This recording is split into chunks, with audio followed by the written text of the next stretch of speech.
had it taking place early. Irving, let's go, guys. Play on. Irving, mid-range. How about Harden? A little farther out. Yeah, he knows that area. Sets it up and it's a three. And then Harden, lob it up. DeAndre Jordan. For what purpose does the gentleman rise? Harden wants more. The floater's good. Harden and Irving scored, assist on 55 points in the first half. Lakers had 53 in the first half. KD's into it. Nets up by 11 at the break. 14-point game now. Nobody wants to guard LeBron. Well, I mean, who does want to guard him, like in real life? In this case, no one did. LeBron throws that down. Third player in NBA history to go past 35,000 career points. King, Karl Malone of the others. Harden, working it. Tabarot launches and hits the three. Later in the third, Harden splitting. Oh, no one's stopping him. Right to the rack. Splits the D. He's inside, he's outside, he's everything in this one. Nets lead by 17. Transition again. Nice little ball movement from Brooklyn right here. The Mets open for three. Over in the corner. Light one. 16 three-ball tonight there. Nets led by 16 after three. All right, fourth quarter. Nets are up by 20. We're in garbage time. Kyrie almost goes down, stays with it.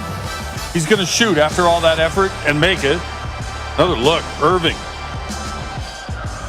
Beating LeBron on that one. Turned him one way, went the other. Nets up big. The Lakers did not keep it 100. In fact, they gave up 109. The Nets take down Los Angeles out west. Hey, LeBron, Frank said that you found out about Schroeder not playing about an hour before and obviously switched up some of the matchups, but didn't want to use it as an excuse. How do you go about a game like that when you're trying to figure out the rotations, and especially with the way that Brooklyn plays? I mean, it's just next man up. And, whoever number was called, we just got to pick each other up. Obviously, missing, already with missing AD and, then our starting point guard and Dennis. A big blow for us, but, listen, they're missing they're missing a big piece of their team as well. We just didn't play, to our capabilities tonight, but give them credit. What have you seen with the three-point shooting and just the shooting in general for your team the last couple of weeks? Is there some consistent theme with it that you've noticed, LeBron? No, I mean, some of the quality of shots that we're getting, but more importantly, we just, step into them with confidence and knock them down, obviously. We want to get better quality shots. We want to get the ball into the interior and swing the ball and move the ball. That helps. So, but we got, we've had some really good looks. Some of them just ain't went down for us. Dave? Well, Ron, how can a stretch of adversity help a team prep for all the challenges that could be in store in a postseason? Obviously, you guys are been pretty open about wanting to defend the championship, so you have your eyes on the postseason. Well, I mean, coming into the season, we already knew it was going to be a challenge, just from the protocol itself, the virus that's still going on, and everything that goes with that. So you already knew it was going to be a challenge coming into the season. So, it shouldn't be a surprise when you're hit with some adversity. I think adversity builds character, and it's how you handle it. So, nothing changes for me. Dan? Hey, LeBron, you say nothing changes. I won't ask you if you have a different opinion about the All-Star game now that you're a starter or not. But I think in terms of tonight, when you play a team and you're this shorthanded and stuff, does it still even register as a measuring stick game, or is it just a push, move on, flush it, and just go to the next? No, it's never a move on, flush it. Not for me. I'm definitely going to rewatch the game and see ways we could have got better. We could have got better shots, not turn the ball over. See ways we could have got better stops. Some of the breakdowns that we had defensively. So it's never a flusher for me. It's. I don't think you don't look at too many games during the season when you have a measuring stick, but when you do, you want to be full. And they weren't full as well, so you don't really know how to go about that. But you can always find ways to get better, no matter who's in the lineup. Bill? Hey, LeBron, you said after the game the other night that everyone needs to do more with AD out. I'm wondering, what does that mean for you when, and especially with however long Dennis is going to be out as well? And then when you look at now with AD going to be out for 4 weeks, you're going to have the All-Star game, you're not going to have the break you were looking toward. What are these next 4 weeks going to be like for you? I really haven't even thought that far, to be honest, Bill. I'm taking it day by day. We play every other day, so I don't have the opportunity to look 4 weeks ahead. It's just not. It wouldn't be adequate for myself or for our ball club. I have to stay in the moment. I'm starting to prepare myself already to, get ready for Saturday's matchup with Miami, and just keep my focus that way. Stay low and keep firing. So I have not even thought that far down of what it looks like 4 weeks from now.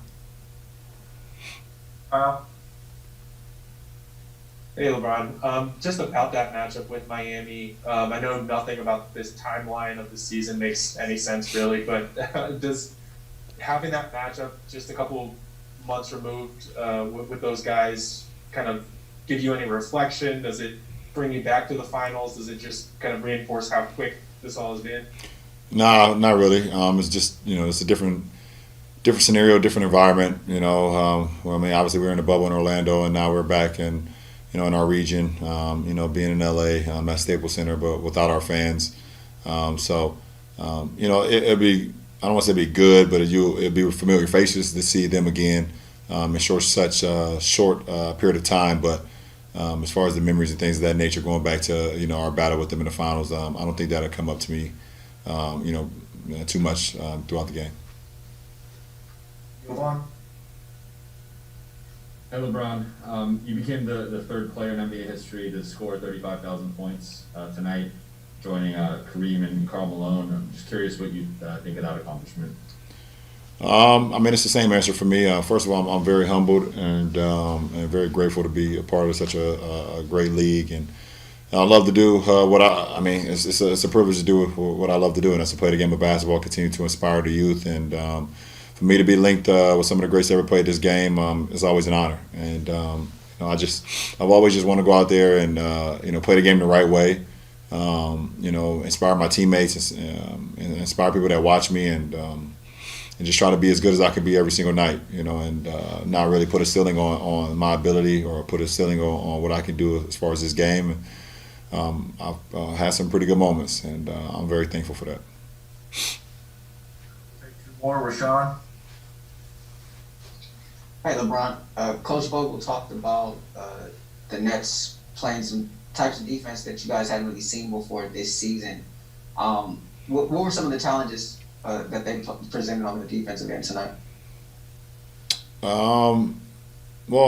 Just like no other team this year, they pretty much switch everything, switch pin down, switch pick and rolls, switch like sizes. Sometimes they stay home.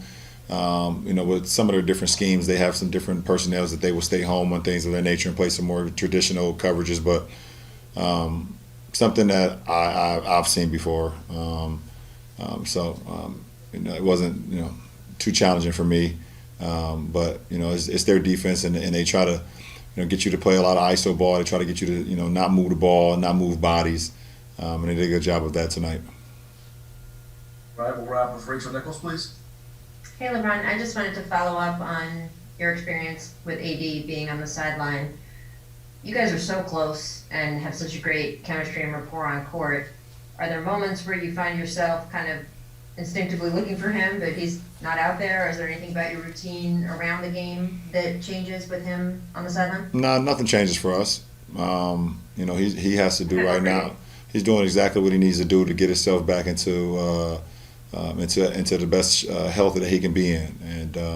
And he has an injury that he can't mess around with too much. And as an organization, as his teammates, and me as his brother, he has our full support. So take his time as much as he need. And when I go to the sideline, we talking about the game, that possession, that half, that quarter. What can I do better? Does he see something I could have done better? See some things that we could have did better? Because he's still a big extension of our team. Even. What does this game mean for Kyrie and LeBron? I think it means for LeBron, it's another game. For Kyrie, I think it's a big game. And I will confess to you that I didn't really think about it much other than because KD was out and Anthony Davis was out. But I got to tell you something. I was doing my Sports Center with Stephen A. Smith show last night, and I had Mike Wilbon on, the great Mike Wilbon. For PTI fame, pardon the interruption and all of that. We all know and love him well. Here's the deal. He said something. And during his soliloquy, he talked about how Kyrie missed the previous game because he was told that Kyrie wanted to be 100% for tonight's game going up against LeBron James. And I think one of the storylines that has sort of slid under the radar because, again, after they won the championship in Cleveland and ultimately a year later he wanted out of Cleveland and was granted his wish and ended up going to the Boston Celtics before he would become a free agent a year after that. And then he would decide to take his talents to Brooklyn, New York. What got lost in the shuffle is that, number one, Kyrie Irving wanted to depart from Cleveland, didn't want to be like what did they say, Max? He didn't want to be the son. He didn't want to be the little brother. I wasn't made to be the son. All of that stuff. Marlo from The Wire. I wasn't made to play the son. That's right. I wasn't meant to play the son. He wasn't trying to do that, okay? So he wanted out of Cleveland. And then now he has an opportunity to go up against LeBron. And if you remember in the offseason when he was on KD's podcast, I think it was his own podcast or KD, I don't know, one of those damn podcasts, he was talking to KD, and he said basically that you're the first guy that I've played with that I had confidence in more than myself or just as much as myself to give the ball to and say, hey, take us there, and I ain't worried about it. Now, everybody and their mother took it as a shot against LeBron. Kyrie emphatically denied that that was his intent. But even LeBron, when asked about it thereafter, acknowledged that he felt like it was a shot at him. And so there's something there. And so when I listened to Mike Wilbon last night, Max, my mentality in terms of being just recalling, just reminding myself who Kyrie is and what he is, because he's a showstopper. He's a superstar. The brother's box office. You walk through the turnstiles to watch Kyrie Irving. Best show in the NBA. NBA. That damn special. He is. He truly is. But you look at him and then you see a guy that he's motivated to put on a show to begin with because his talent just demands that. That's the kind of capability that he has. But when you combine that with the fact that he has said what he has said and his actions has dictated that, guess what? You know what? I mad respect for LeBron or whatever, but I'm not trying to play with the brother. I want to go against him. Now you're thinking about KD being out, and all of a sudden you're salivating at this because LeBron doesn't have AD, Kyrie doesn't have KD, but he's got Harden, and he's got a team that's capable of beating the Lakers, particularly without AD. And so now you look at tonight's game, and it's a show. It's him against LeBron. You know LeBron going to be ready because he know Kyrie coming. And Kyrie is coming and is unapologetic about it. And listen, this is not something to create negative headlines. I hope people are not taking it that way.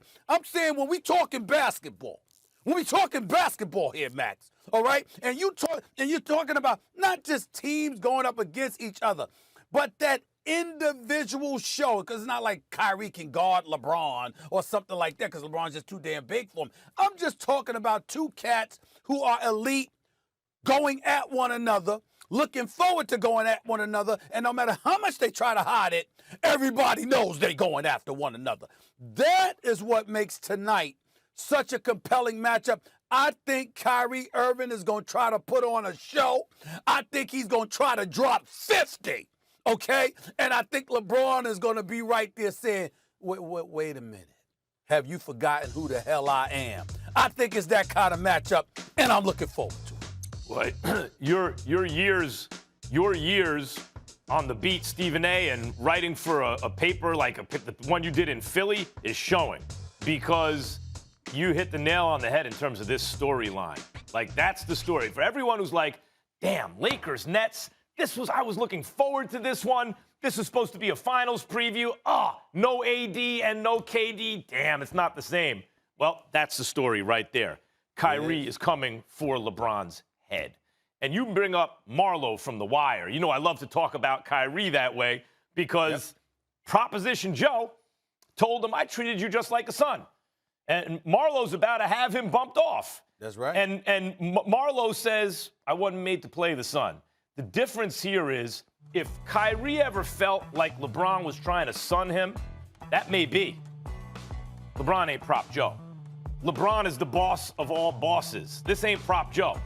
So the thing about LeBron, and I won't get into what may have happened in their personal relationship in Cleveland, to have Kyrie feeling like this about LeBron, but anyone who plays with LeBron is the sidekick. Anyone.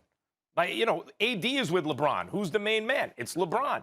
Doesn't matter who LeBron's playing with because he's the best player in the NBA. And there's downside here for Kyrie, Stephen A. And here's the downside, and you touched on that too. There's no AD. LeBron ain't part of a big three. He's on a nicely constructed team, but he's part of an MVP 2 with AD. AD's out. Kyrie's on a big three, and KD is out, but he still has James Harden. So I hear what you're saying. Kyrie is going to put on a show. No doubt, I think everyone would agree with that, or try. And when Kyrie tries to put on a show is put on. You are not stopping him on offense. He better win. The pressure is on Kyrie to win. Because and by the way, even then, what's the upside, right? Well, LeBron didn't have AD. He's not necessarily supposed to win. But if LeBron beats Kyrie and Kyrie has James Harden, Stephen A., Harden's not in the MVP conversation because of the way he had to get out of Houston and because of the shots he's had to give up. He is in the MVP conversation. Right, that's what I'm saying. But in reality, he's not going to win the MVP, in other words. But in reality, he's been one of the most valuable players in basketball since he got to Brooklyn. Kyrie has him. You can't lose this game to LeBron if you have Harden and he doesn't have AD. Well, I think you can lose the game. It's a regular season game, and I'm not going to put that much emphasis on it. What I will tell you is that Kyrie can't stink up the joint while LeBron puts on the show. That can't happen. But if Kyrie loses the game, but he drops 50 and it's a show and they going at one another, we'll all forgive a regular season loss, okay?